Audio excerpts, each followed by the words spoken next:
I was driving to hear my daughter's will reading. As soon as I got into the car, my neighbor approached me and said, "Don't start the engine. Your son-in-law." A chill ran down my spine. But when I finally arrived at the will reading, he fainted when he saw me. Dorothy's shout hit me before the key even touched the ignition. "Linda, don't start that engine." She was across her lawn in a bathrobe and slippers, a retired detective cutting the morning like a siren. I had one hand on the sedan's door, the other still fussing with a black scarf that felt heavier than it had any right to. The suit was armor, and the garage was a cave. I could taste coal dust and motor oil. "What is it?" I asked. She stopped beside the nose of the car, breathing hard. "Your son-in-law was under your hood last night." "Tools, 15 minutes, easy." He spotted me at the window and bolted, parked in the street like he didn't want to be seen.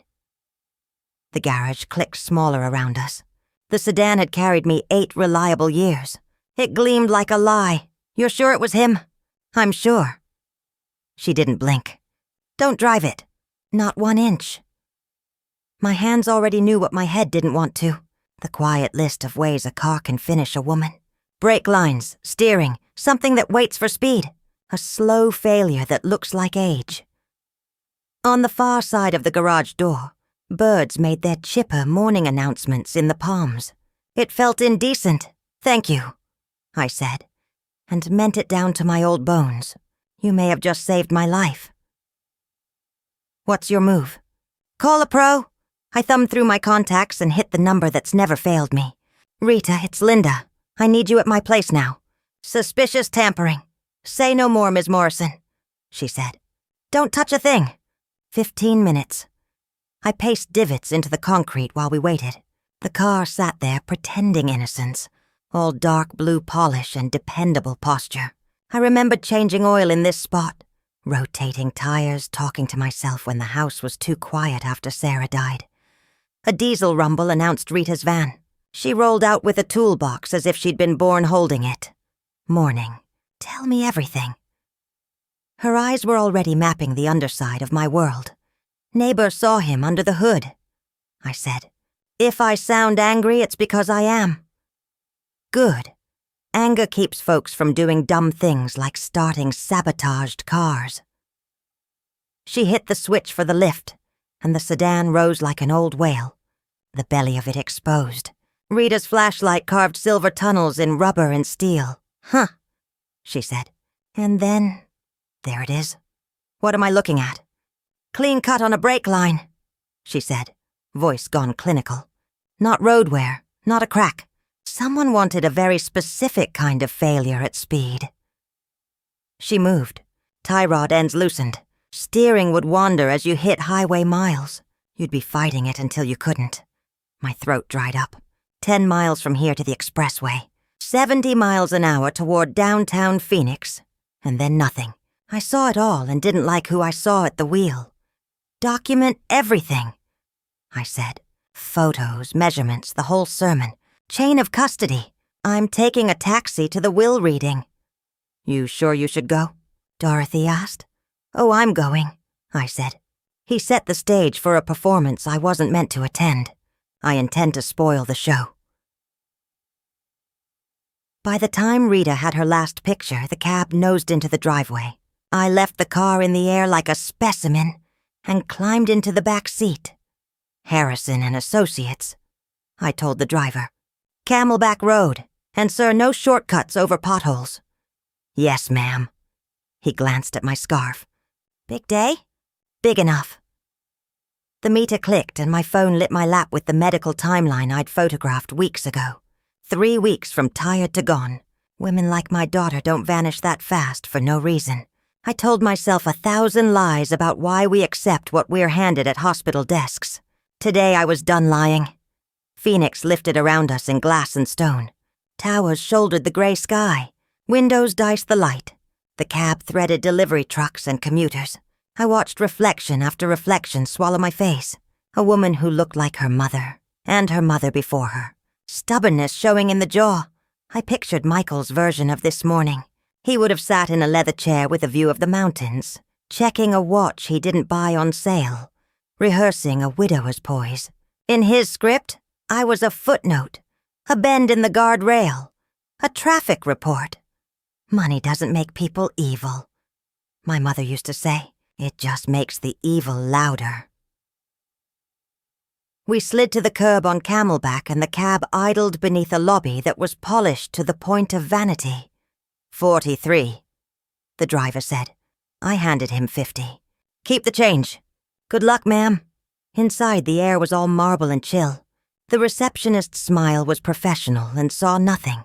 Past her, the mountains sprawled like a sheet of hammered copper. And there he was, Michael, backlit by a window, flipping a lifestyle magazine open and closed like a fan. The light made a halo of his hair. The effect was not lost on him. He looked up and the color left his face in one clean wave. The magazine slipped. Soft thud on a hard floor. Hello, Michael, I said. Linda, I thought you weren't... He stopped himself and gathered air and attitude. I wasn't sure you'd make it. You were more sure last night, I said just as softly, when you were under my hood. I don't know what you're talking about, he said too quickly. The first rule of lying broken right out of the gate. Dorothy saw you, I said, and a mechanic just documented what you did. I let the facts lay between us like tools on a bench. His eyes flicked to the frosted glass of the conference room. If nerves make a sound, his were glass on glass. You're upset. People imagine things when they grieve. Grief doesn't loosen tie rods, I said, and it doesn't cleanly slice brake lines in the perfect place to fail after a few miles. He stood, trying to grow taller than the truth. You always hated me, he said. Sarah chose me. She warned me about you. I'd heard better bait in hardware aisles. Before I could answer, the door opened and a young assistant in a charcoal suit said, Ms. Morrison, Mr. Bennett, Ms. Harrison is ready for you. Michael smoothed a suit that cost more than my first car. Let's get this over with, he said, and his shoes clicked victory down the hall. Ms. Harrison's conference room had that senior partner smell. Paper leather money. The view didn't apologize for itself. She stood to shake hands. Silver hair, calm eyes. Please have a seat. We did. She arranged papers with the same care I used to arrange sewing patterns, squares and neat angles, and nothing left to chance. On April 1st of this year, your daughter executed a will compliant with state law, she said. Proper witnesses, notarization. I'll read the dispositive provisions and then answer questions. Michael angled himself to the window again, hunting flattering light. I kept my eyes on Ms. Harrison's fingers. They didn't tremble. Nothing about her said April Fools. She read, I, Sarah Morrison, hereby devise and bequeath my entire estate, including all assets, properties, and business holdings to my mother, Linda Morrison, in recognition of her lifelong guidance and support. There's a moment in every sewing circle where the woman with the loudest mouth hears the quiet needle pierce fabric and understands respect. That quiet, open-mouthed moment is what crossed Michael's face. The room leaned left. His chair legs scraped. No, he said, but to gravity. That's not... she wouldn't.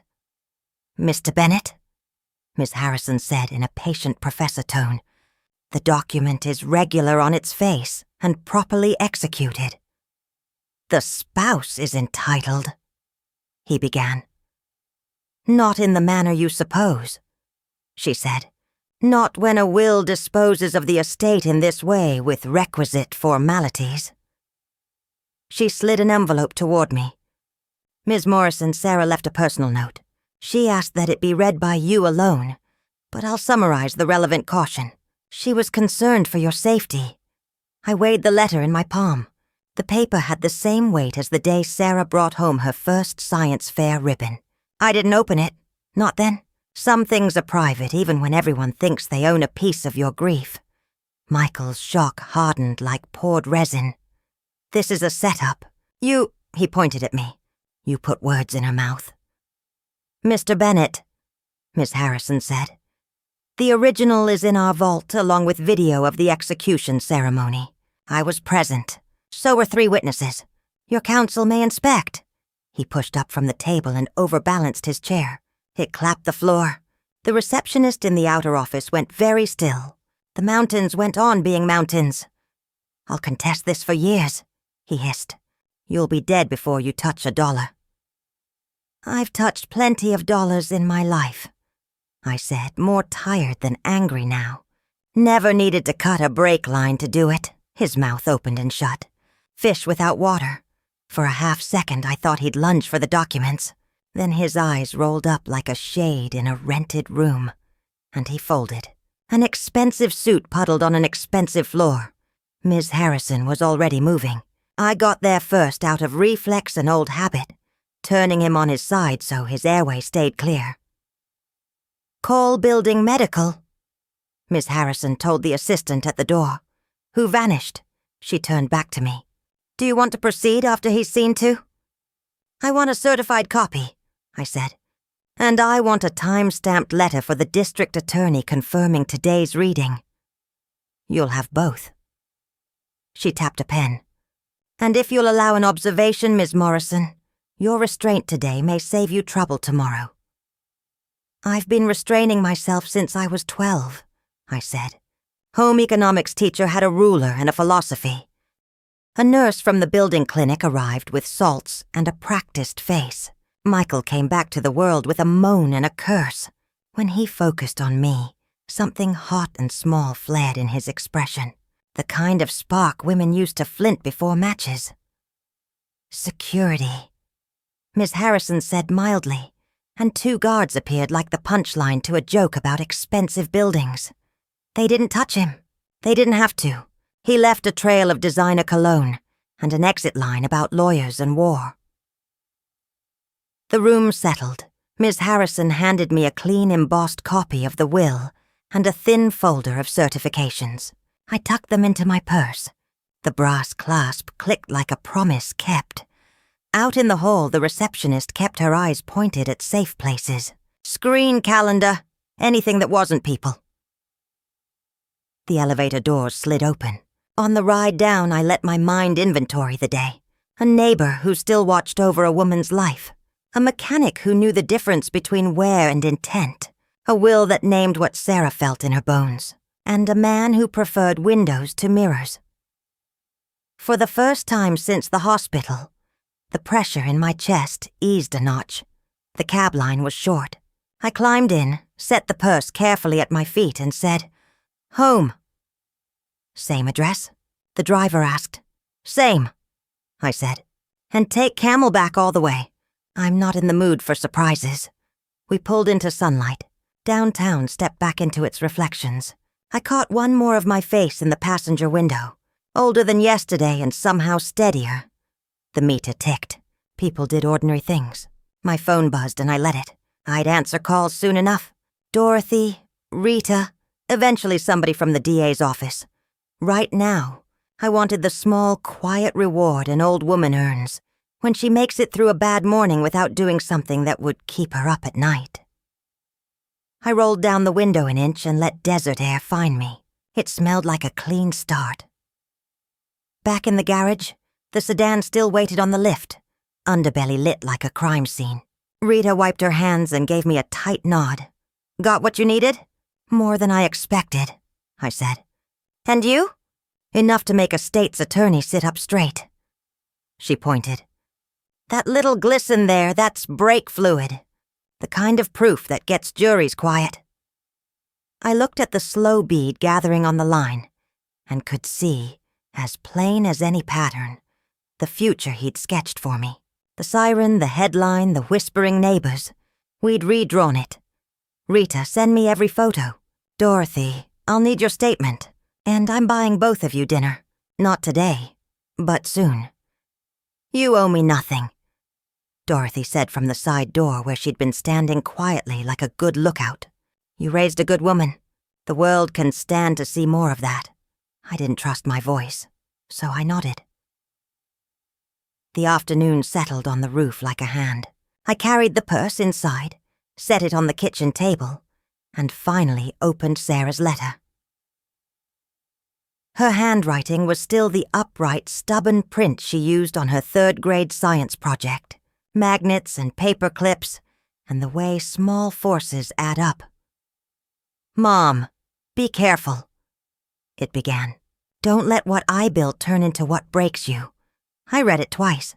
Then I made coffee the old way, in the dented steel pot that spits and hisses like an opinionated ant. And I sat with the cup and the will and the parts of my girl that didn't fit into a document. Outside, a delivery truck clattered past. Somewhere Michael was practicing a new story in a mirror. Tomorrow I'd start the next thing. Today I was alive, and the line hadn't snapped. And that felt like a verdict all its own. By late afternoon, the light in my kitchen had the flat look of a sewing room after closing. I rinsed the coffee pot and called Ms. Harrison first. She answered on the second ring, the way people do when money is involved. "Ms. Morrison," she said, "we've prepared your certified copy and the attestation letter to the district attorney. Messenger is en route to your address with duplicates. Originals remain here." "Good," I said. "Please email a scan to me and copy the DA's intake line." "Already sent," she said. "We also retrieved the building security footage from the lobby this morning. Our policy is to retain 30 days of common area video. Your son-in-law's presence and the fainting episode are recorded. No audio, but timestamps." "Hold it tight," I said. "Someone may ask for it." "Understood," she said, and I believed her. Senior partners don't get that hair by losing things. I hung up and called Rita. "Van ready?" I asked. "Ready," she said. I bagged the cut section of brake line with gloves, photographed with scale, and sealed the bag with tamper tape. I've also got a print set of photos and the originals on an SD card with a checksum. I made myself a little chain of custody log so no one gets cute. She didn't have to say for when the blue room tries to make it my problem. I'd spent enough years in offices to know how blame behaves. "Dorothy's coming too," I said. "She'll write her statement at the station." "Good," Rita said. "Folks take retired detectives seriously, even the ones they didn't invite to poker night. We met in my garage the way you meet at a war room. Quiet, careful, jacket zipped. The sedan still hovered on the lift like a held breath. Rita handed me a manila envelope fat with prints and forms. Dorothy's notepad was already open to a page headed with neat block letters. Date, time, observed. "You sure you want to ride with me?" Rita asked. "If he's as bold as you think, there may be a watcher." "He can watch me file paperwork," I said. Thrilling television! We left the house in a little convoy. Rita's service van in front, Dorothy behind in her old sedan, me in the middle seat of the van with the envelope in my lap. It wasn't paranoia to ride together. It was physics. 3 vehicles are more than one when someone decides to bump a fender or force a turn. Phoenix's 3rd precinct sits in a building that pretends it used to be a schoolhouse. Brick, sympathetic windows, a flag that's seen wind. Inside, the air was printer warm and smelled like plastic and coffee that had learned resignation. The desk sergeant looked like every office manager I ever met, done with nonsense but not with people. "What can we do for you, ladies?" he asked. "Report of vehicle tampering with intent to kill," I said. "Evidence in hand. Witness present." The desk sergeant's eyebrows made a brief run for better ground, then came back down. "Names." We gave them. He buzzed a door, and we were shown into an interview room with fewer dents than I expected. A detective in a tan suit arrived. "Detective Parker," she said, badge clipped to her belt. Tie that had seen a long day. "I'm Detective Parker. Let's go one at a time. Ms. Morrison, you first. Then your mechanic. Then your neighbor." I started at the beginning and kept it straight. I told her about the garage, about Dorothy at the window, about Michael under my hood, about the morning at the firm, about the will. I didn't color in the edges. Women like Parker don't need watercolor. She stopped me 4 times. For distances, for the names of streets, for how sure are you, and what exactly did she say? When I finished, she turned to Rita. Rita laid the envelope on the table like it was a newborn. She opened it with scissors, not hands, because a scissor cut is easier to swear to. She slid out the prints and each got a sticky note with a number, a date, a time. She explained the photos, one with a ruler, one with a coin for scale, one with the angle wide, so a jury could understand the car wasn't floating in the void. Then she produced the bagged brake line segment, its ends neat and wrong. The detective looked at it the way a woman looks at her first gray hair.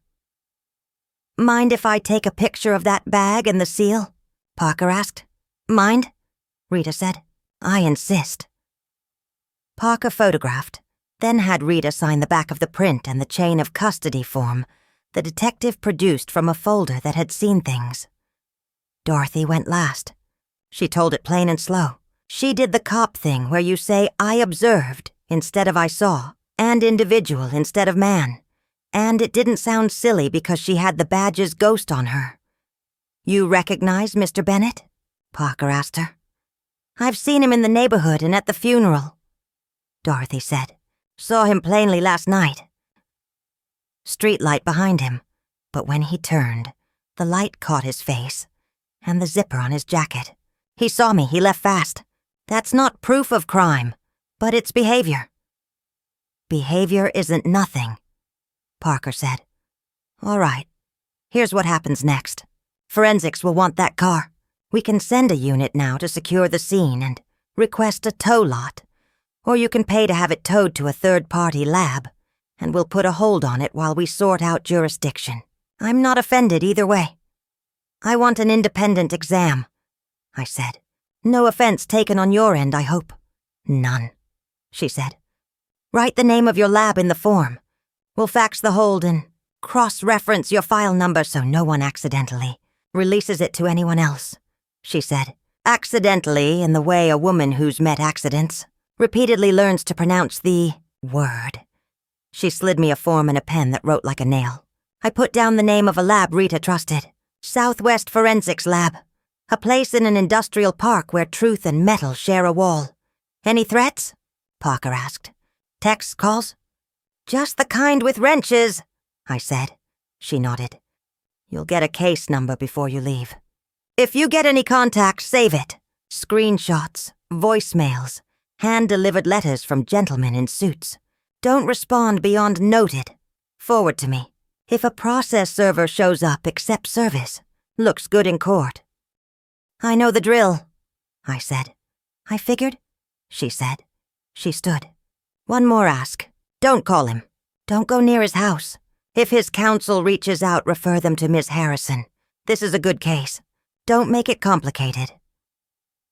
"I have a ruler and a philosophy," I said. She gave me a half smile to show she'd listened earlier to the parts where women make small jokes to check for shared species. Outside the interview room, the character actors changed. A uniform officer took the bag, signed the form, signed Rita's log, had Rita sign his, had me initial a box that said I had relinquished the item, and placed the bag in an evidence locker with a clack of steel that always sounds like finality in these buildings. They gave me a copy of the case number on a pink sheet that would curl by morning. Back in the lobby, a young officer with a buzz cut and the look of a decent algebra student handed me a card. "Detective Parker's line," she said. "If it goes to voicemail, leave your number twice." She calls back. "Appreciate it," I said. We stepped into early evening. The sky had that bruised peach look that makes you forgive cities things you shouldn't. We crossed to the lot. It took Dorothy to see the tail. "Van," she said low. "2 rows over. Dark SUV, windows too clean for a car that old." Rita didn't look. She opened the passenger door and tossed me the envelope. "Move naturally," she said. Natural is harder than fast. She pulled us out of the space and into the street. Dorothy came behind, a car between us. I checked the side mirror and caught a slice of the SUV's grille. The kind of generic chrome smile car makers put on a million faces. It moved when we moved. When we slowed, it slowed. When we drove the limit, it obeyed all posted philosophy. "All right," Dorothy said on speakerphone from her car. "We're going to give them a choice. Rita, you take Indian School to 15th, then left toward the river. Linda, call Southwest and tell them we'll arrive in 20. We're going to drop the van at the lot gate with the lab tech waiting outside. Camera sees the handoff. Meanwhile, I'm going to peel to Central and park in front of Walgreens. They've got the old-style dome camera that neighbors love. If the tail splits, we've learned something. If the tail stays on you, I'm your witness to the handoff. If the tail stays on me, I'll smile for the camera and call Parker." "Copy," Rita said, operating the gear shift like she was tuning a cello. "Linda, call the lab," I called. A man with a voice like a steel rule answered. "Southwest." "Name's Morrison," I said. "Mechanic O'Brien called earlier. We're inbound with a sealed brake line segment and photo log. We'd like to make the handoff outside on camera." "You got it," he said. "We'll meet you by the big roll-up door. We record all our curbside exchanges. You'll sign our book, we'll sign yours. You bringing a retired cop?" "Retired detective, yes," I said. He laughed once. "We'll put on our good manners." The SUV hung back 2 cars, at a light, like it had someplace better to be. "He's staying with you or her," Dorothy said. "Can't tell with glass. Let's not make them crash." "Wasn't planning to," I said. "But if they touch your van, I will re-enlist for 5 minutes." Dorothy said, "At Indian School, we did our left toward the river under a bridge that lost a paint war years ago. Industrial parks have a way of reading a woman's desires back to her. And what this one read was, 'Keep driving.'" Southwest sat in a long, low building with security lights already thinking about their evening. Outside the roll-up door, a man in a gray hoodie and lab badge waited with a clipboard, and a woman with a barcode scanner her hands had learned to trust. "Ms. Morrison?" he asked when we rolled up. "I'm Tom. This is Carla." Rita stepped out first. Dorothy pulled up across the way, where a camera could see her be specific. The SUV slowed a half-block down, then kept going as if it had always wanted to see what was on the next street. I watched it in the side mirror until it was a fact that had to pick a new hobby. "Envelope," Tom said. I handed it over. He opened it with a blade he could probably use to shave if the lab got cheap with razors. He checked the seals on our photos and our log, then had Rita read off the bag number for the brake line segment that the precinct still held on a hold slip. "Good," he said. "When we pick up from the city evidence lot, we'll call Detective Parker and sign both logs together. We like 3 signatures on the big days." We signed their book. They signed Rita's. Dorothy walked over, eyes smiling, cheeks calm. "Plate on that SUV ended in 7QX, she said. "Could be nothing. Could be rented. Could be a private plate from out of county. I'll pass it to Parker." Tom glanced past us at the street. "You ladies making friends?" "Folks love vans with ladders," Rita said. "They love ours too," he said. And the joke had an edge that told me about who sometimes follows evidence labs. The roll-up door thunked shut behind Tom and Carla and our envelope with it. A tiny click sounded from the door, locks doing their chosen work. We stood there like women on a loading dock who had just offloaded a piano without dropping it. "You feel that?" Dorothy asked. "What?" I said. "That bit of slack in the line," she said. "Means we can breathe." "Not too much," I said. "Next bit's uphill." On the drive back, we played a game of What Will He Try? It's not a game you want to win. Civil court first, we figured. An emergency motion to enjoin the will's execution, painted with words like undue influence and incapacity. Then a public relations tour with phrases like grieving widower and cruel mother, often at a coffee counter in front of a reporter who went to school with his cousin. Then small annoyances. Letters, process servers, friends with failed tempers at my front walk around dark. He'll test for fear, Dorothy said, then for fatigue. If neither works, he'll test for dumb. Don't give him dumb. I'm fresh out, I said. I used it all up raising a girl who refused to slow down on a bicycle. We stopped at my bank. I rented a safe deposit box and put the embossed copy of the will inside. The clerk had a face designed for keeping secrets. She didn't ask what the paper was, and I didn't tell her. I made a scan at their public copier anyway, because a close enough copy lives a life of its own, and sometimes that life is enough. Back home, the air in the garage felt less like a trap and more like a place with tools in it. Rita set the lift down so the sedan's tires kissed concrete. She chained the wheels and put a red tag on the steering wheel, the size of a diner napkin, that said, "Do not operate." She took a picture of the tag because she's a woman after my heart. "Tomorrow morning," she said. "Southwest's driver will meet the city evidence clerk with me. If there's a hiccup, I'll hiccup louder." "I'll be there too," I said. "You don't have to," she said. "You've got an appointment with your own heart rate." I didn't argue. Women like us talk a big game about independence until someone offers to push the heavy end of a couch. We went inside, and I made us sandwiches the way my mother used to.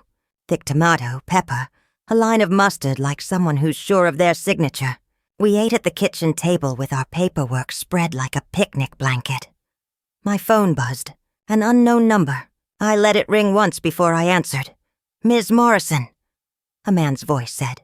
"Assistant District Attorney James Torres. Detective Parker briefed me. We received Ms. Harrison's letter and the scan of the will. First, I'm sorry for your loss. Second, I'm glad you didn't drive that car." "Thank you," I said. "What do you need from me?" "For now, nothing you haven't already done," he said. "We'll open an investigation file marked for priority review. I don't want to overpromise, but if forensics confirms what your mechanic documented, we may move faster than the usual glacial pace. If Mr. Bennett or anyone associated with him contacts you in a way that feels wrong, call 911 and then call me. Voicemail is fine. I check it in my sleep." "Understood," I said. "And Ms. Morrison," he added, "don't talk to the press. If this gets noisy, I'll give you a line to hold that keeps your options open." "I appreciate a good line," I said. After we hung up, Rita raised her sandwich like a toast. "To lines that hold," she said. We ate in companionable quiet. When the plates were clean and the paperwork had an order, Dorothy stood to go. "I'll swing by after dawn," she said. "Folks who follow cars like to do it in the morning, too. Makes them feel like part of the day." "Thank you," I said.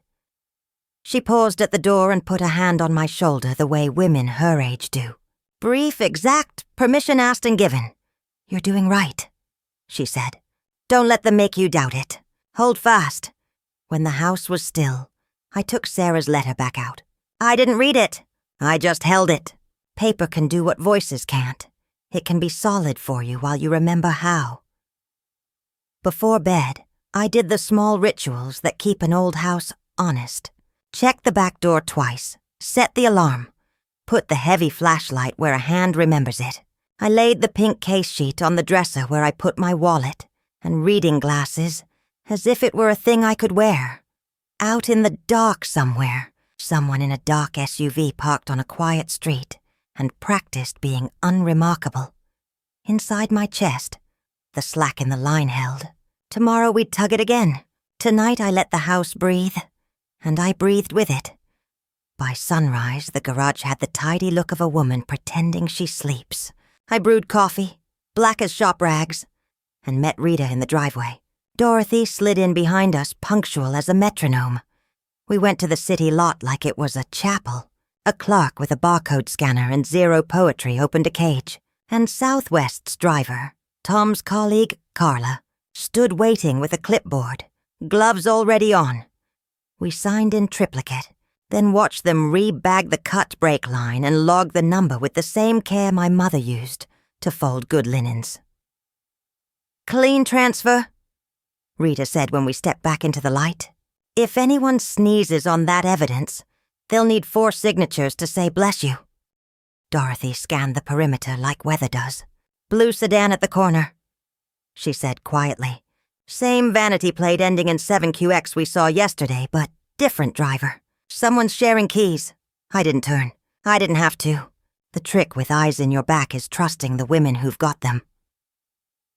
We drove off slow, made 2 legal rights and a legal left, and the sedan chose to have better things to do.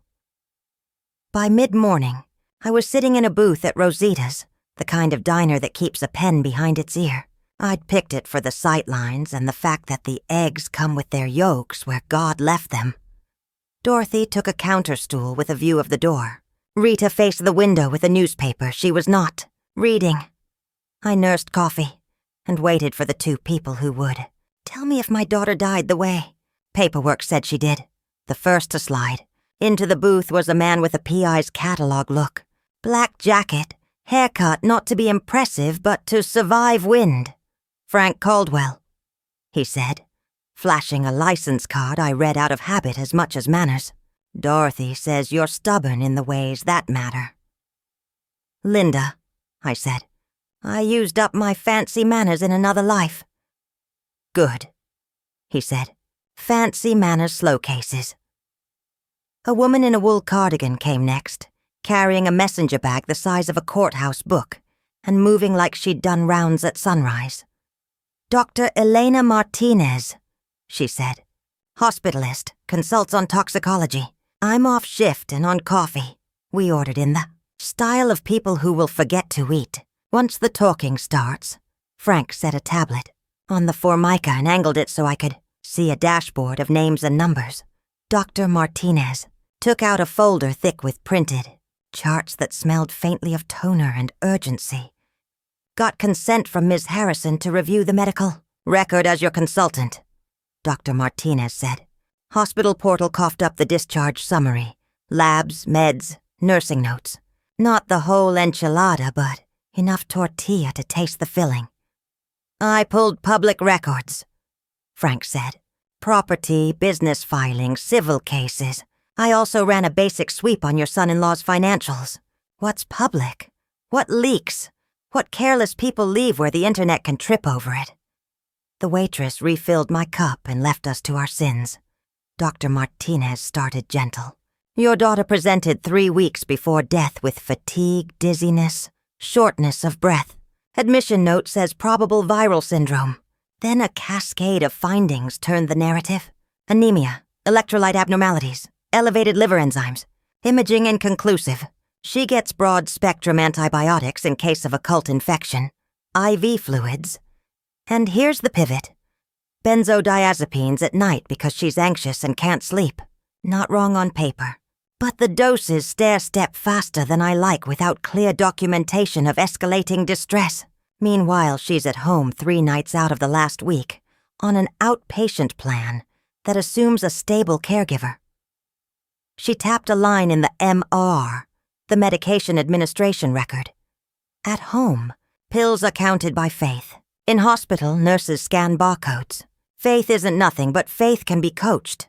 Coached by whom? I asked, though I knew the outline of the answer. The note names the spouse as primary caregiver, Dr. Martinez said. He's listed as bringing in her home meds on day 12 so pharmacy could reconcile. Good policy, but the bottle he brings is a fresh fill with a different manufacturer imprint than the one the hospital dispensed at discharge the previous week. Not wrong. Pharmacies substitute generics. Still you mark it. Then a jump. A PRN order, as needed, for an extra dose if restless at night, written by a covering resident after a phone call, documenting family concern. The next day, your daughter's labs look worse. She's readmitted. Then a delirium note. Patient somnolent, difficult to arouse, possible oversedation. Tap her benzo. They tape her. She wakes. She tanks again 48 hours later. End-stage organs do that. So do the wrong drugs mixed the wrong way. She let the pages sit quiet. The diner clinked around us like ordinary life is supposed to. You think he helped her along? I said. Didn't put a bow on it. I think the record leaves room for intent and error both, she said. But I don't like the dispensary switch. The PRN bump authorized by a busy doc on a phone note, and the pattern of decompensation that matches sedative accumulation more than a single disease marching to its drum. She slid a single sheet toward me. It was a chart she'd drawn by hand. Dates on one axis, meds on another, stars where home nights overlapped with higher reported anxiety. The stars looked like someone had tried to decorate a grave. "What would you need to know?" I asked. "Pill counts from the house," she said. "Pharmacy, fill history, disposal logs, if any. The hospital's internal Pyxis audit trail for the nights she got extras. I'd also like toxicology from blood that may still exist in the lab's long-term freezer, but that's a prayer said best with a DA standing behind you. And if there were home health visits, I'd want their notes and names." "We didn't have home nurses," I said. "Michael said she was more comfortable with just him." Frank cleared his throat softly. "Financial motive," he said, like a judge announcing the next witness. 4 months ago, Mr. Bennett opens a new line of credit, maxes it on 2 draws, 10 grand each. One flag purchase at a tool retailer 3 towns over. Receipt says fuel line tool and assorted hand tools. The rest is banal luxury. 2 months ago, he co-signs a lease on a storage unit at Desert Storage and Lock. Last week, days before the will reading, he initiates a $28,400 wire from a joint account to an LLC called Westbridge HR. That LLC has no website, but pays out stipends to contract wellness consultants, a euphemism I've seen when wealthy people want off-book help, sometimes legal, sometimes not. The bank compliance note uses the phrase, "Customer insists wire is for caregiver services, documentation requested."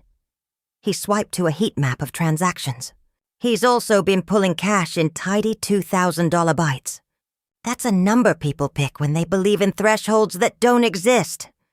"He get life insurance?" Dorothy asked from the counter without turning her head. Frank nodded. 2 policies, both modest by rich people's standards. One through Sarah's firm, one he purchased after they married. The beneficiary on the private policy is the spouse. The beneficiary on the employer policy was the mother until last year, then got changed to the spouse. A month ago, she changed it back to the mother. Paperwork's complete and stamped. He'd have seen the premium notice. "That would sour a breakfast," Rita murmured. "That would." Frank's finger tapped a line on the tablet. "One more.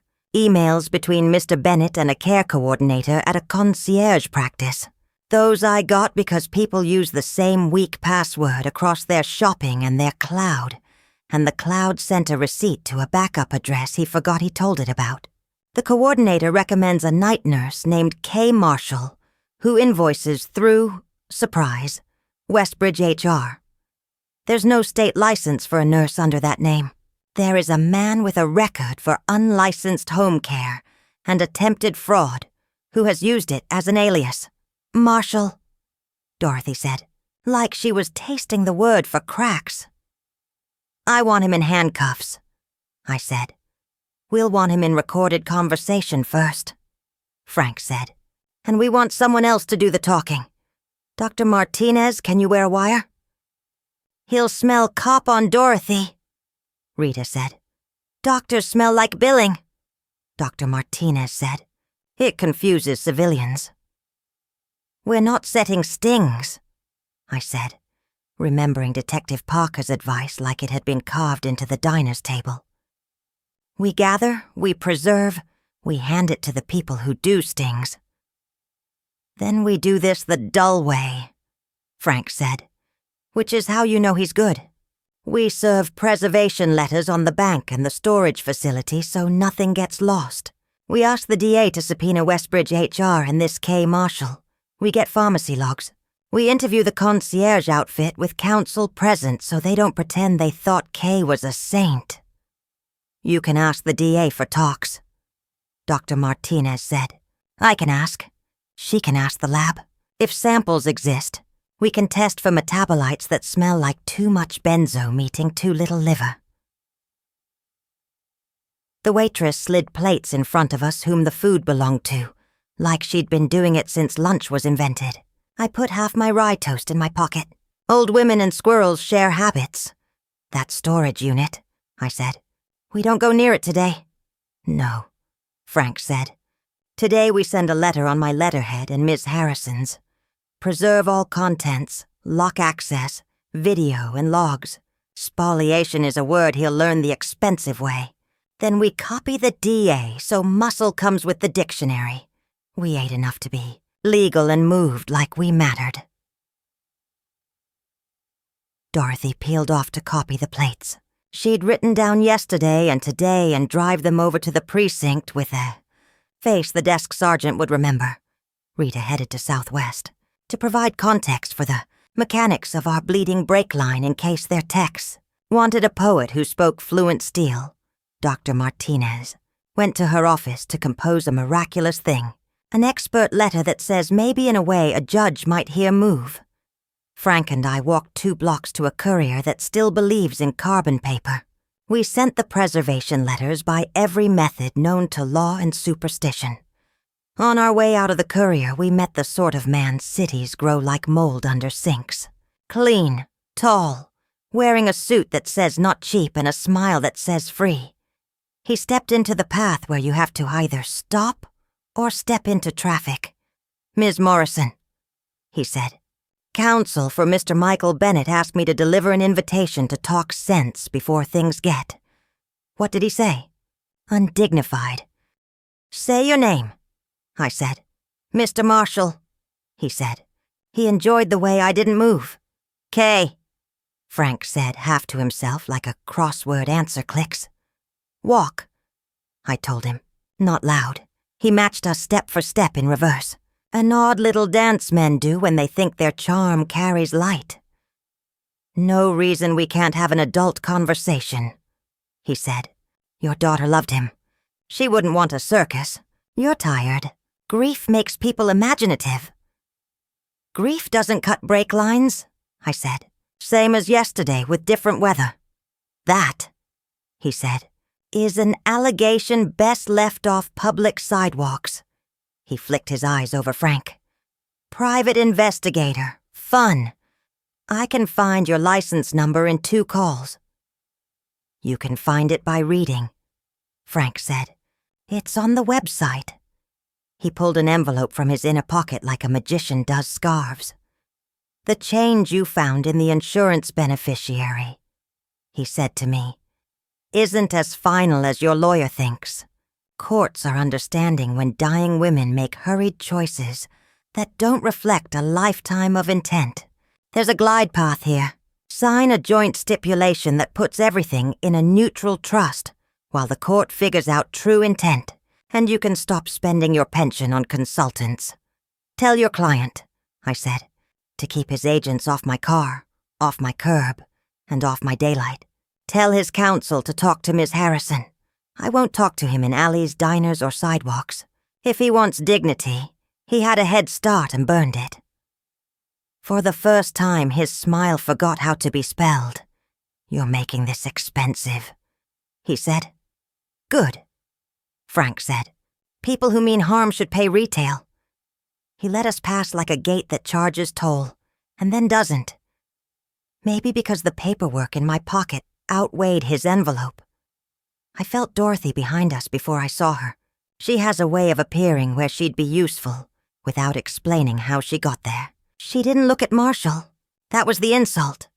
Back at my kitchen table, Miss Harrison appeared in the speaker of my phone with the sound of telephones breathing in the background.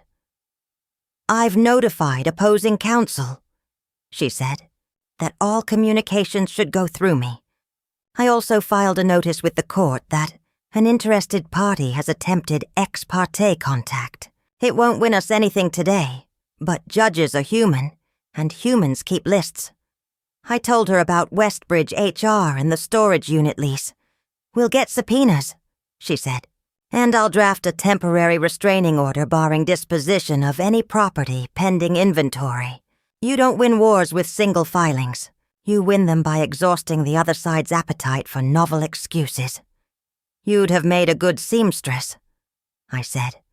Ah, better than a dancer, she said, and hung up to go fold paper into airplanes that land on benches. By late afternoon, Frank called from his car with a photo taken from 3 blocks away. Michael stepping into desert storage and lock, hair tied back, sunglasses, a tote that made his shoulder tilt. He stayed 9 minutes, came out lighter. "Did you go in?" I asked. "No," he said. "Preservation letters on their fax. If I walk in, he gets to say I spooked him into moving his grandmother's quilts." We let the math sit. 9 minutes is enough to remove a box you knew exactly where it was. It's not enough to load a life. My guess, Frank said. Papers, a thumb drive, maybe meds if he's foolish and... Lucky. We hung up and I dialed. "Detective Parker, I am old enough to know when you ring the bell that brings the right kind of noise." "Parker," she said. "Your friend Marshall introduced himself," I said. "And our PI watched Mr. Bennett visit a storage unit 9 minutes after my letters hit their fax." "Good," she said. "Bad for them. Good for us. I'll put a patrol on desert storage to be sure no one loses power on their cameras tonight. And I'll start the paperwork for a preservation order under my name. Also, Ms. Morrison, next time Marshall blocks your path, take 1 step closer and say, 'Are you serving me?' If he says no, keep walking and call me. If he says yes, accept service and call your lawyer. That way he doesn't get to pretend you're avoiding papers when you were avoiding nonsense." "Copy," I said. "And detective?" "Yeah. Thank you for being boring." She laughed once. "Boring beats flowers. We'll be in touch." Dusk used the mountains like a mirror and found only what it brought. Dorothy knocked once and came in. She put a paper bag on the counter like an altar. Fried chicken from the place that refuses to change its oil on a Tuesday because Tuesday has always been the day. We ate standing up. Women who've done their homework don't sit until their stomachs remind them. "It's motive now," Dorothy said around a wing. "Money, control, embarrassment. You get all 3 and folks talk themselves holy." "Add fear," I said. He saw the will and saw his version of the world lose its roof. "Fear is gasoline," she said. "It makes small fires loud. After dishes, after lists for morning, after I moved the heavy flashlight 1/2 an inch because that's the kind of thing you do when you can't move time, I stepped out to the back patio. The night smelled like creosote and an oncoming change in weather. Somewhere a car door shut 2 blocks away. The sound of people finishing days they'll forget by breakfast. Inside on the table lay a row of objects that made a life into a case. A pink sheet with a number in the corner. A copy of a will with a raised seal you could feel blind. A napkin with a plate ending in 7QX. A letter from my daughter that could still warm my hand. The fog around motive thinned. Not burned off. Not yet. But thinned enough to see shapes that matched names. Tomorrow would be paper and steel, service and signatures. Tonight I let myself picture what Sarah would have said if I told her we'd hired a PI and a doctor to walk with us. She'd have smiled the way she did when a solution fits. "Good," she would have said. "Use the right tools." I turned off the kitchen light and listened to the house find its night sounds. The line held. We tug again in the morning. By 9 o'clock, I was in a courthouse hallway that smelled like old varnish and nervous cologne. Miss Harrison stood beside me with a folder thick enough to stop a slow bullet. She wore the small smile of a woman who brought enough paper to tilt a table. The assistant DA, Torres, arrived with a Redwell that had tabs like a parade. Witness, evidence, preservation, warrant draft. Short ex parte calendar, he said. "We'll ask for a temporary restraining order on the estate assets, a preservation order on the storage unit, subpoenas to Westbridge HR, the concierge practice, and the pharmacies, plus a search warrant for the unit based on probable cause. Tampering, the PI observation, the wire, and the timing." Miss Harrison nodded. "I'll handle the civil orders. You handle the steel." The bailiff opened the door with the weariness of a woman who has seen every bad idea arrive in a good suit. We filed in. The judge, a woman with reading glasses on a cord, and a posture that believed in chairs, glanced at the stack of motion papers and then at me, clocking the old woman behind the noise. "Counsel," she said. Ms. Harrison did elegant triage.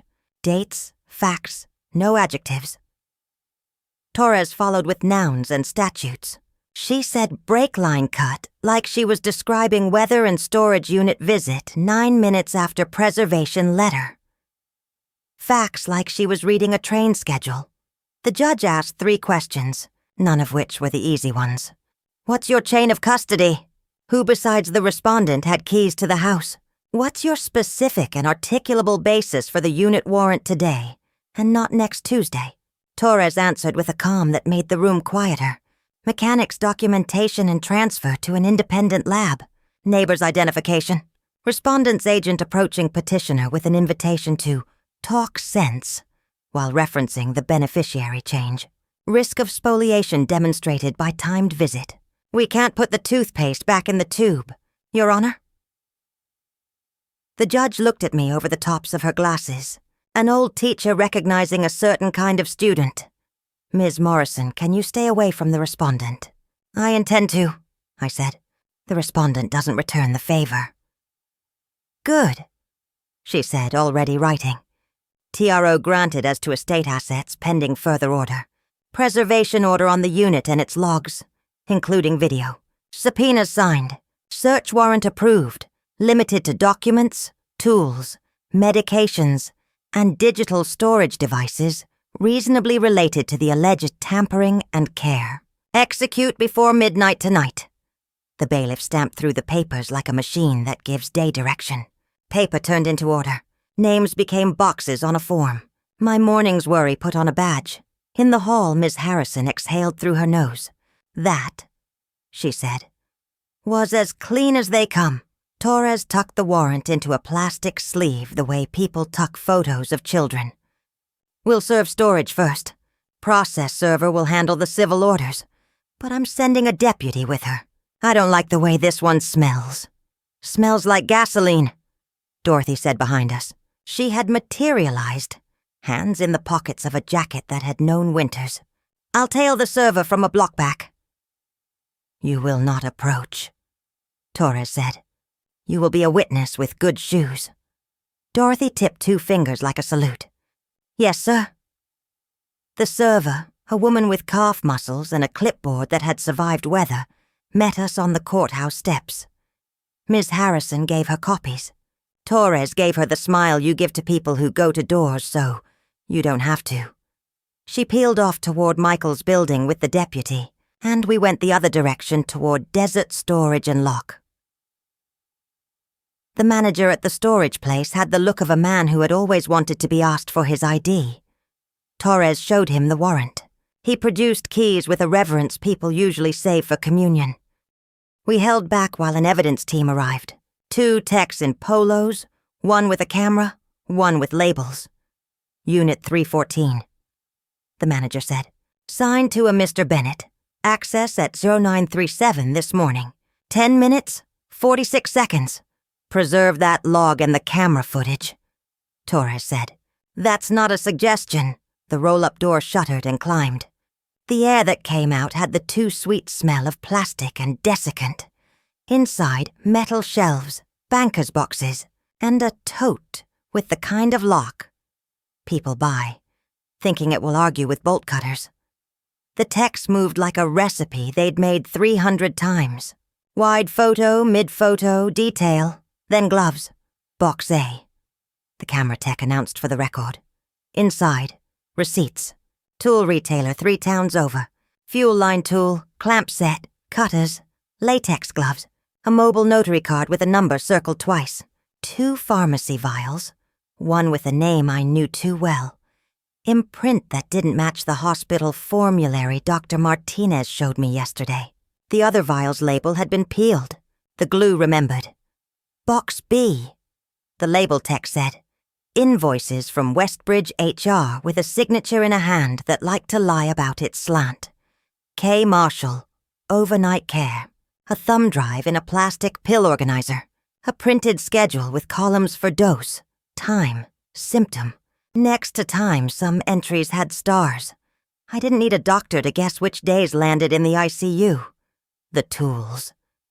Torres said quietly to the techs. Bag them. Prints if you can get them. Swabs if you can't. The vials. Full chain. Priority detox. The paperwork. Scan and preserve. We left the unit mostly full. Warrants aren't shovels. They're tweezers. The manager signed a copy of the receipt like a man writing his name on history. Outside, daylight felt louder. First steal, Torres said to me, eyes on the chain of custody forms as he signed. Not the last. We were still in the lot when my phone rang. Southwest number. Tom.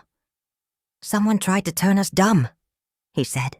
Power flicker, then a pull on the exterior breaker. Our generator kicked in. Cameras caught a man in a ball cap and a jacket he thought made him invisible. Partial plate 7QX at the end. He left with his walk of shame before I could teach him our customer service script. Everyone all right? I asked. Fine, he said. Evidence is sleeping like a cat in a sunbeam. I already emailed Parker the clips. Torres had heard enough to mouth-toe? I shook my head. Breaker, I said. She put her finger to her phone and sent a text in 9 words. Somewhere a patrol car changed direction. Dorothy called a minute later. Service done, she said. He tried the plea. Not me. Then, I'm not taking that. Then, talk to my lawyer. Deputy said the line. You've been served. I was down the block. Coughed twice. No more. Any followers? I asked. 1, she said. Mr. Marshall's smile on legs. He filmed it on his phone, which tells me he'd like a show. I filmed him filming. He did not enjoy the inverse. Back at my place, Miss Harrison opened her laptop like a traveling desk and drafted an inventory restraining order to bar disposition, concealment or encumbrance of anything that looked like it once belonged to my daughter. We file this within the hour, she said. He'll scream. Screaming is free. We didn't get to an hour before the next knock. Rita opened the door with 2 fingers and a head tilt. A man in a navy suit stood on my walk with an envelope, and the air of a person rehearsed beyond their talent. Are you Miss Morrison? He asked. I am, I said, stepping half a pace closer the way Parker had taught me. Are you serving me? Yes, he said, pleased to be in the right play at last. He held out the envelope and the phone recording the holdout. I took the paper and did not look at his phone. He left. We opened it at the table like we were disarming a small bomb. Motion for temporary injunction, Miss Harrison read, alleging undue influence, elder exploitation, and conversion. She smiled without humor. We've touched a nerve. Court set it for next week, I said, scanning dates. They won't like the judge they get, she said, tapping the corner. She is not allergic to facts. Torres texted storage clear. Evidence in transit. Follow-up warrant approved for Westbridge HR email. Separate warrant out for Marshall on probation violation. Pickup team moving. That, Dorothy said over my shoulder, is a consequence. It was. But the day wasn't done testing our lines. At 4, a flatbed tow truck idled at the curb, like a bad idea with hydraulics. The driver, a guy with forearms carved like conversation, walked up to my garage door with a clipboard. Lot release for a blue sedan, he said, signed by Officer C. Lane. He showed me a form that looked enough like a city release to fool a tired woman. Rita laughed in a way I didn't often hear. Friend, she said. There's no blue sedan here for you, and that form is the kind the internet sells you for $19.95. It's got a stamp. So does my niece's sticker book, Rita said. Back your rig off my curb and go to the station to ask for Officer Lane. When the desk sergeant tells you there's no such officer, give her that paper in the name of the man who hired you. Don't throw yourself on a grenade that isn't paying union wages. The driver weighed the future in 2 hands, and chose the one with fewer fireworks. He tucked the paper, tipped his chin, and backed the flatbed into the kind of reverse that says, "I want to keep my job." Dorothy took 3 photos of the plate, like a woman collecting stamps. I texted Parker the lot number and the fake release. She answered with a single word, "On it." At 5:20, after a dinner that tasted like nothing because some meals are for refueling and not joy, Torres called. His voice had the clipped cadence of good tidings held to the speed limit. "We have Marshall," he said. "Traffic stop on a side street near the unit. Outstanding probation violation. In his car. Well, let's preserve surprises for court. I'll say this. Our partial plate was not a coincidence. He'll be kept overnight. I'll have an investigator sit him in the morning with counsel to listen to his song." "What's the first note?" I asked. "See men like him lead with martyrdom," he said. "Then discounts. Then a story where they were helping. We'll let him sing it onto a recording." "And Mr. Bennett?" I asked. "He called my office twice to ask about this indignity." Torres said, "I told him to have his attorney call me. He did. I told him to read the orders we served him and to tell his client to go home, drink water, and stop touching boxes with numbered seals." I sat down on the garage step because I wanted to be touching concrete when the world shifted. Paper had turned into a door we could walk through. Steel had shut behind the people who thought they owned the hall. Rita stood beside me and rolled her shoulder like a woman putting down a bag. "Say the word, and I'll pull the master cylinder and lines on your car tomorrow," she said. "Knew everything. We'll give that sedan a retirement party when this is over." "Not yet," I said. "Let it sit in amber a little longer. It's a better witness than I am some days." Dorothy stepped out back and looked at the alley like it owed her a report. "They'll get noisy now," she said. "The showy kind of loud. Don't mistake that for strength." "I won't," I said. My hands were steady. Inside on the table lay copies of orders with raised seals that bit the light. In a city lot, a thumb drive and 2 vials had left a rented space and entered the record. In a holding cell, a man who called himself Kay had met a night where the ceiling buzzes. And on porches and patios, people like Dorothy and Rita were still the kind of neighbors who say, "Don't start that engine." And mean a life. I made coffee too late for wisdom and drank it anyway. The house settled. The line in my chest pulled tight and then paid out a little. Just enough slack to remind me I was still holding something that could pull. Back tomorrow was court dates and interviews. And another round of letters with words like, "Hereby." Tonight was the sound a stamped order makes when you set it down on wood. The soft thud of paper that can move steel. 3 months took their time and then arrived all at once. Subpoenas grown teeth. Lab reports with numbers that would not change no matter who frowned at them. A charging document that stapled our days to words like attempted murder, conspiracy, and tampering. The probate fight marched in a parallel hallway with its own choreography. Miss Harrison called that one paper chess. This hall was steel. The courthouse steps were busy with people who had business and people who had outfits. Reporters milled near the doors, the way pigeons learn to love statues. Dorothy walked a half step ahead of me, hands in pockets, the look of a woman other people don't bump by accident. Rita carried a slim tube with enlarged prints, like she was bringing bread to a wake. Torres met us inside with a nod, and a stack of binders whose tabs had colors disciplined enough to join the service. "You all right?" he asked. "As I'll be," I said. "If the show beats us today, I'll still have tomorrow to plan better." "Good," he said, "because the show will try." It tried in the hallway first. A tidy man with a microphone and 2 white teeth stepped into my path. The cameraman shouldered up like a crow landing. "Ms. Morrison, any comment on allegations you manipulated your daughter's will?"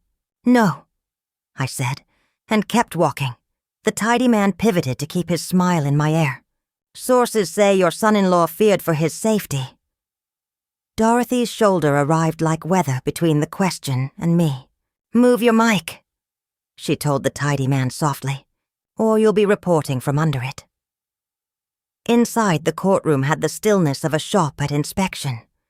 Airtight as a jar, wood that has heard every confession a plank can hear. The judge wore patience the way a craftswoman wears an apron. Habit, not costume. The jury sat like a row of new tools still in their package, all sharp eyes and wondering what they were about to be used for. Opening statements were two different religions. Torres's was a blueprint. Dates, places, the promise that a tool leaves a signature and blood tells on anyone who handles it like a liar. The defense's was a scrapbook. Love story, grief. The tragic misunderstanding that actors choose when the script closes the other doors. He said my name like it was a diagnosis and control like it paid him rent. Then we switched to verbs. Witnesses make courts move or stall. Rita went first. She looks like a woman a jury trusts, because she doesn't know how to dress in ways that suggest she wants to be trusted. She described the lift, the light, the clean cut on the brake line. How it was not road wear, not old age, not a mistake. She spoke chain of custody like a prayer that makes a parish quiet. Photo, log seal, transfer. The defense tried the usual. "Are you certain?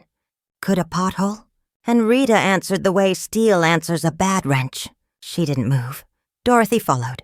She said, "I observed, in 15 minutes, and tools. And he saw me." The defense tried to smudge her eyes with dusk and distance. She let them try and then handed them her cop memory. Neat as a folded flag. Streetlight angle, the zipper on his jacket. The exact minute she called my phone. The 2 steps he took before he decided running looked worse than walking. Southwest sent Carla. Neat ponytail. No theater. Toolmark microscopy is one of those phrases that puts half a room to sleep until you set a photo beside a photo and watch 2 patterns marry. She did. The cutter in the storage unit had a chip on one jaw. The cut on my brake line had a bite where that chip lived. She passed the enlarged prints down a line of jurors who leaned forward in a synchronized bend, like a flock turning. "Can another cutter mimic that?" the defense asked. "You'd have to break it wrong in the same place," she said. "And then you'd have to be this defendant's luckiest day." Parker told the story like a woman laying a floor, plank by plank, square to square. Preservation letters, warrants, storage logs. The break-in that wasn't at Southwest, when their generator made Mr. Marshall feel foolish. The stop on a side street that put him in handcuffs because old sins don't retire when you rename them. Dr. Martinez brought medicine to English. She had the jury's attention before she reached the chart because she spoke like a neighbor who happens to be a doctor and also human. She laid out the steady creep of benzodiazepines in a body whose liver had been asked to do 2 jobs at once, and the Pyxis audit showing as needed doses, authorized after family calls from the same number Michael used in clinic messages. "Is this proof of homicide?" the defense asked. "It's proof of risk engineered," Dr. Martinez said. "And a pattern that cries out for intent. But I'm not a coroner. I'm a witness to a drumbeat." Then Marshall came in on a chain of his own making. He had the haircut men get when they think looking respectable costs less than being it. He took the stand under a plea that would keep him fed for a while longer. Probation violation waived into custody. Cooperation credit for the new charges. "Tell the jury how you met Mr. Bennett," Torres said. "He told a story with nouns no one likes in their biography. Cash jobs, night nursing, care, the envelope on the counter. He said fuel line tool and brake line. And he said she drives early." And you could feel a 4-letter word move around the room and not be spoken. The defense tried to rip him like cloth. "Liar, thief, unlicensed." He nodded to all of it. "He's fluent in his own ruin." "Why should we believe you?" the defense asked. "Because you found my invoices in his unit and my texts on his phone," he said. And for once he didn't smile. And because the tool I used bit, that brake line like a bad tooth, we broke for lunch with the air, holding a shape I recognized from machines that have stopped arguing and started working. My turn came after a turkey sandwich that tasted like glue and nerves. I stood, right hand raised, the old posture we teach children so they'll feel bigger than lies. Torres kept me to planks. My morning in the garage, Dorothy's shout, the lift, the cab, the will. She did not let me make speeches about mothers or grief. Good. I'd have tried. The defense came at me with a soft voice and a mean heart. You didn't approve of Mr. Bennett, did you? No, I said. I approved of what he did on Sunday afternoons, when he laughed the way my daughter forgot to. You changed a beneficiary back to yourself, he said. Yes. You didn't tell Mr. Bennett, he said. No, I didn't. You resented him, he said. I resented burying a girl. You coached your neighbor. He said no. You hired a private investigator and a doctor because you didn't trust the police, he said. No, because I trust tools that know what they're for. You hate the defendant, he said. I don't waste hate on people who aren't my job. What is your job, Ms. Morrison? He asked, maybe hoping I'd say vengeance. Today, I said, to tell the truth without letting your theater get me to do tricks. He let the smirk do what smirks do and moved on. If I had a heart like thin glass, it might have cracked there. Mine's old steel. It dings. Crisis came the way machines fail. One tiny piece at the wrong time. The defense raised a chain of custody objection to the thumb drive from the storage unit, arguing that the manager opened Unit 314 before the camera fully recorded. That 4 seconds exist in a world we can't account for. Your Honor, the defense said. Those 4 seconds could have birthed this drive. The judge looked at Torres in a way that says, make me a bridge. Torres didn't flinch. She laid down the preservation facts timestamp, the manager's log, Frank's photo of Michael entering at 9:37 and leaving 9 minutes later with a lighter tote, the drive bagged with a Tampa evidence seal, whose number appears on the evidence log and the lab's intake. No one birthed anything in 4 seconds, he said. The only one pregnant here is motive, and it's overdue. The judge breathed through her nose and overruled. 4 seconds went back to being just 4 seconds. My lungs remembered how to do the long version of breathing. The drive held a thing I hate. Lists that look like care until you read them with the right eyes. Columns, dose, time, symptom, and a notes field where stars and words like restless and asked for more, lined up with Dr. Martinez's hand-sketched chart from the Dinah morning. It was care if you wanted.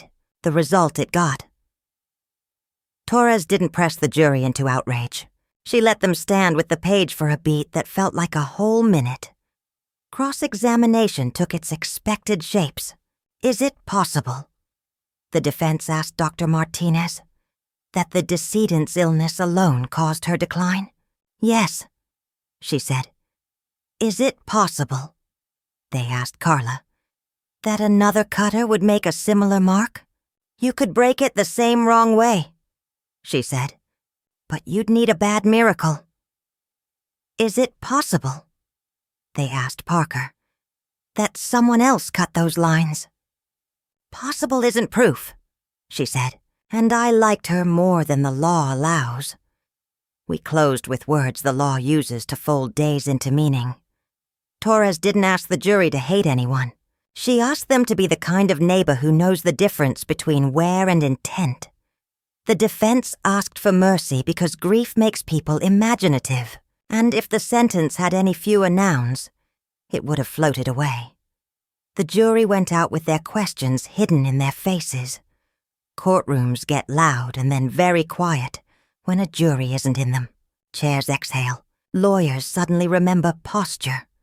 I felt all of my years settle on my collarbone and then lighten one by one in an accounting I didn't know how to stop.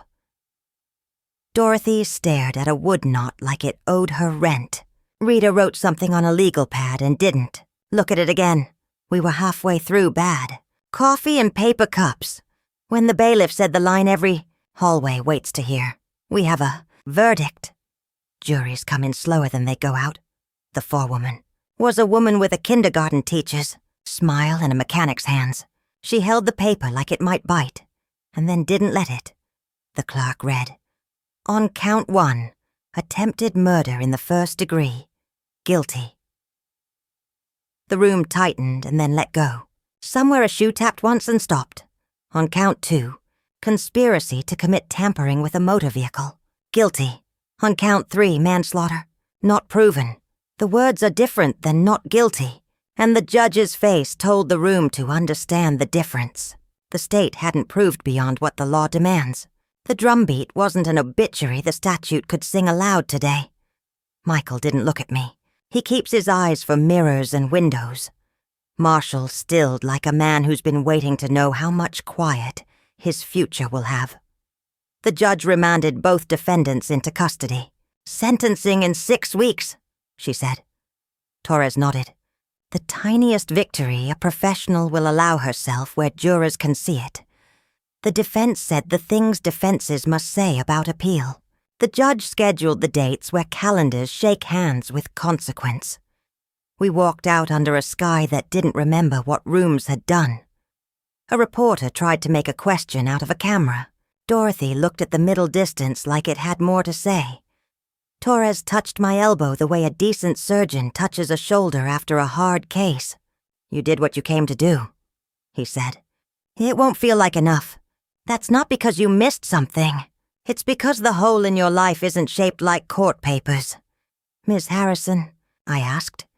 She was already on her phone, already in the other hallway. By the time I got home, she'd left a message too precise to be anything but earned.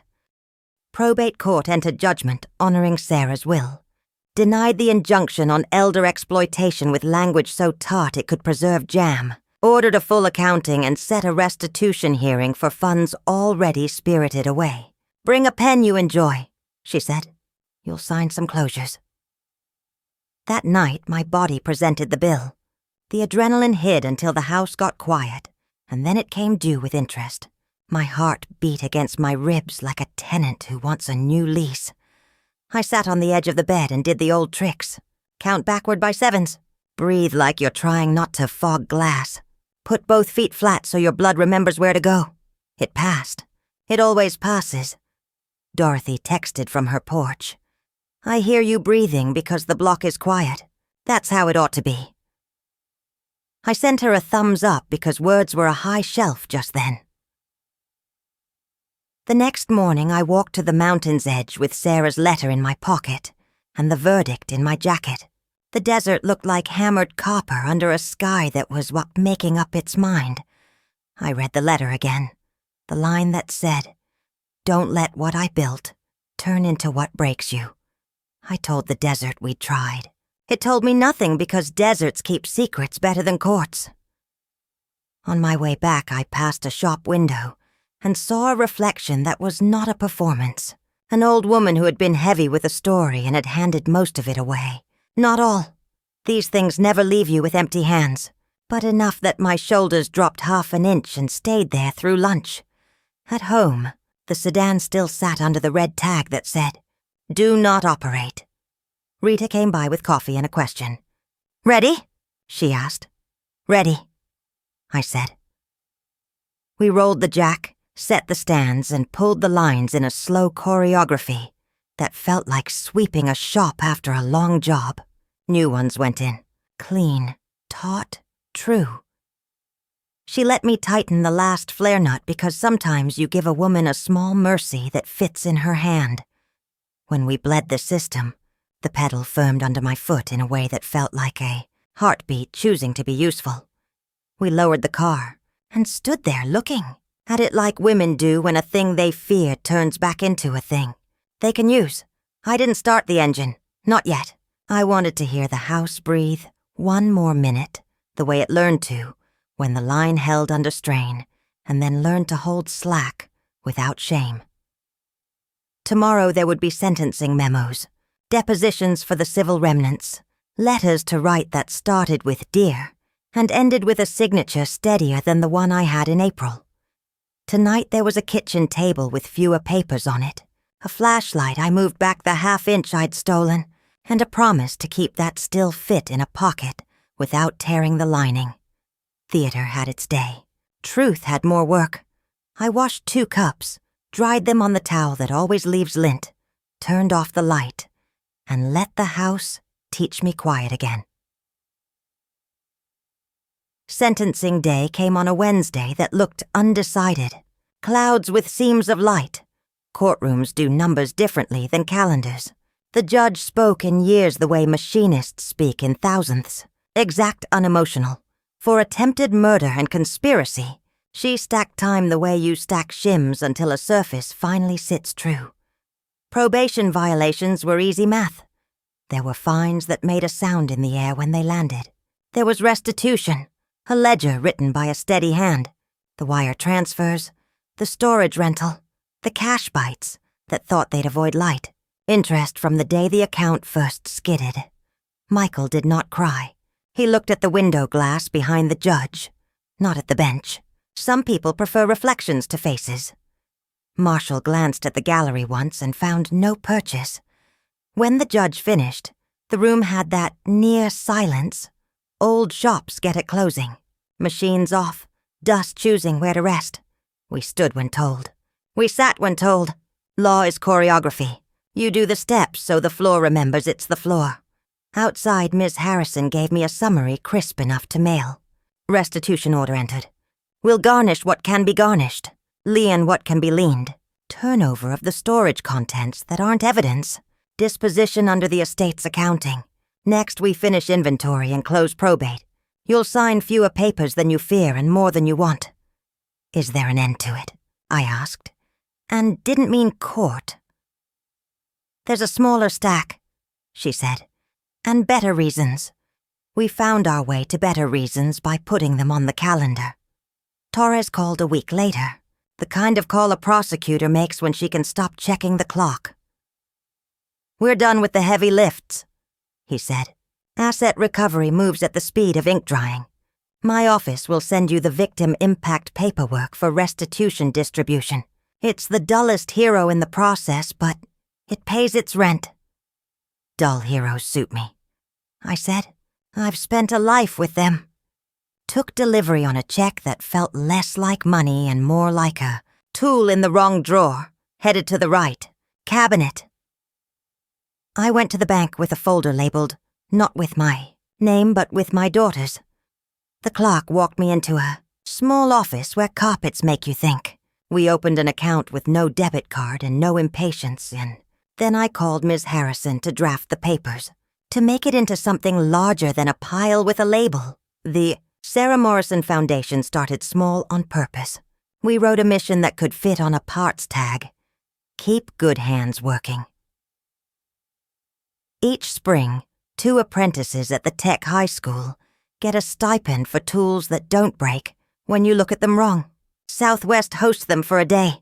Rita signs a certificate with grease on her thumb because that's how the girl signing it will live, and there's no use pretending otherwise. Dorothy volunteers to teach a unit on how to talk to a cop without borrowing trouble, which the school renamed Civic Skills because handbooks prefer soft corners. Dr. Martinez suggested a second program and made it real with a phone call. Micro-grants for families who need a licensed night nurse and not a smile with an alias. We set up a line item and a form that is short enough to fill out when your loved one is sleeping and long enough to scare away grifters. Frank vetted the first. Applicants with that calm he uses when he knows someone is going to lie to him and wants to let them choose not to. Torres quietly sent the form to a social worker he trusts. The money moved like a good bearing. Not flashy, nothing grinding. Everything a little easier. I shrank the rest of my life deliberately. Sold a couple of things that had outlived their use pretending to be sentiment. Crystal we never drank from. A rug that tripped me twice a week. I kept the table where I signed papers and the dented coffee pot that hisses judgments. I cut my lawn small and straight. And when I needed an edge, I used the same old shears and not a new gadget, because some problems enjoy being solved the slow way. The sedan got its second life. We finished the brake job, flushed the lines twice, and replaced rubber that had decided it was tired of being honest. I drove it around the block first with Rita in the passenger seat, listening with her fingertips, then alone to the grocery, then across town to the mountains as the sun chose a more generous position. The car stopped when asked to, tracked straight on crowned streets, and answered the wheel with the easy certainty you forget to thank until it's gone. I go to the desert's edge more often now, not because I think it's a place to talk to the dead, because it's the opposite. Deserts keep their own counsel. They're the best reminder that the world has weight and systems far beyond the reach of any one woman's story. I carry Sarah's letter unfolded now, the crease lines worn white from years in a pocket. I read the same line like it's new. Don't let what I built turn into what breaks you. So I don't.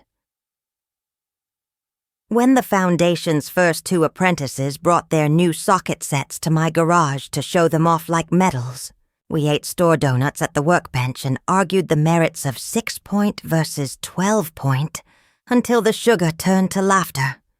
I told them to keep a rag under the ratchet so they'd love them longer. They nodded the way young people nod when they've decided to stop being children for 15 minutes. Carla from Southwest came by later with a used microscope. The lab was retiring it.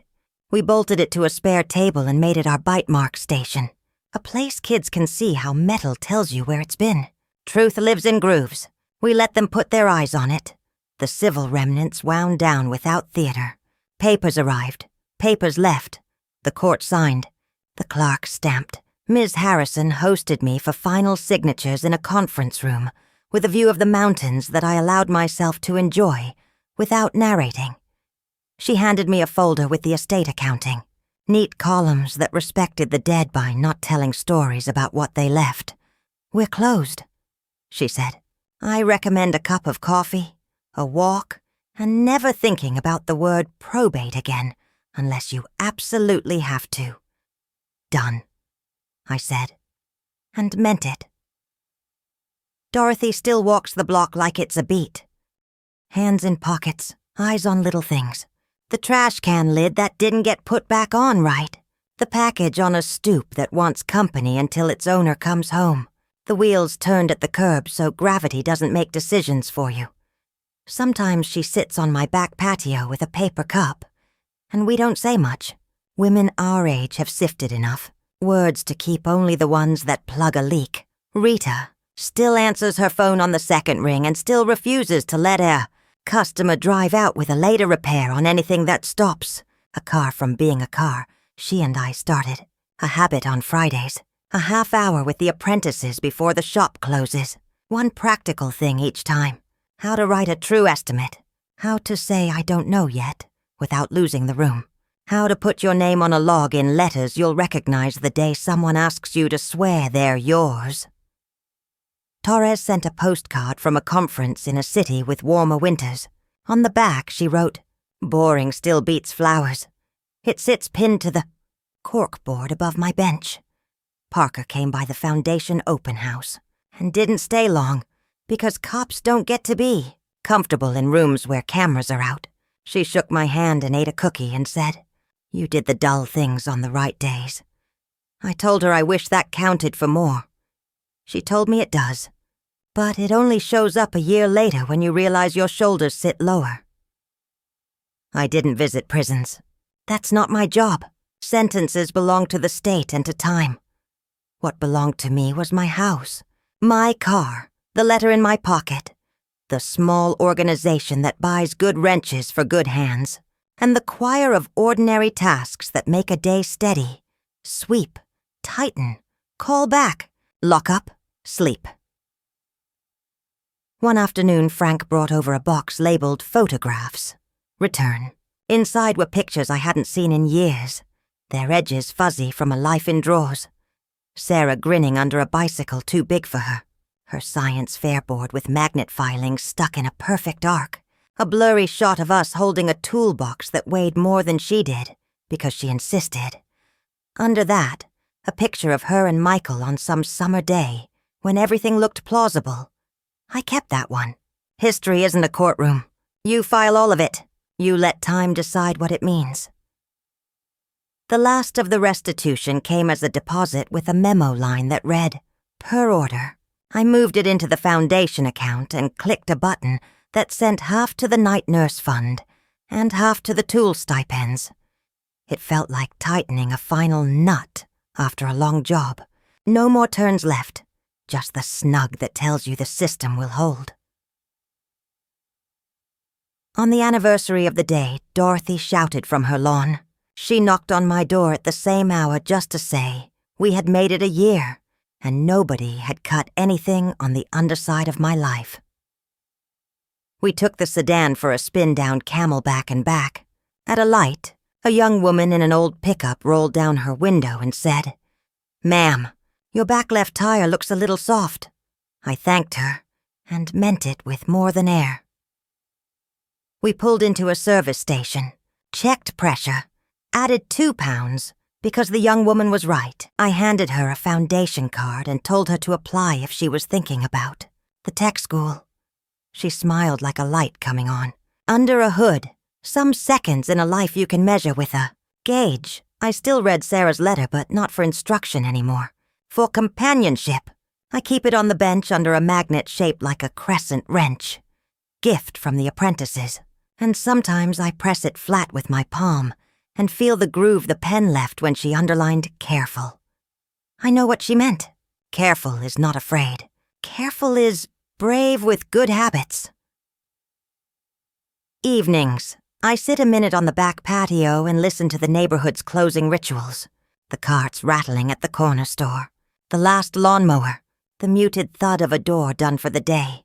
The desert breathes without asking permission. The house breathes with it because I taught it to. The line I carried for months has long since given back its slack. It lives coiled neatly in a drawer in my chest, with other lines I've used and kept. People ask sometimes. Neighbors at the mailbox. A kid with a scholarship letter shaking in her hand. What I think the lesson is. I don't answer with words they put on posters. I tell them to write things down, to keep logs that make attorneys bored and judges pleased. I tell them to learn the difference between where and intent. I tell them to know who their Dorothy is and their Rita, and to be someone else's, if asked. I tell them to replace the parts you can't trust, and keep the ones you can. Then I hand them a Torx bit they'll probably need before the week is out.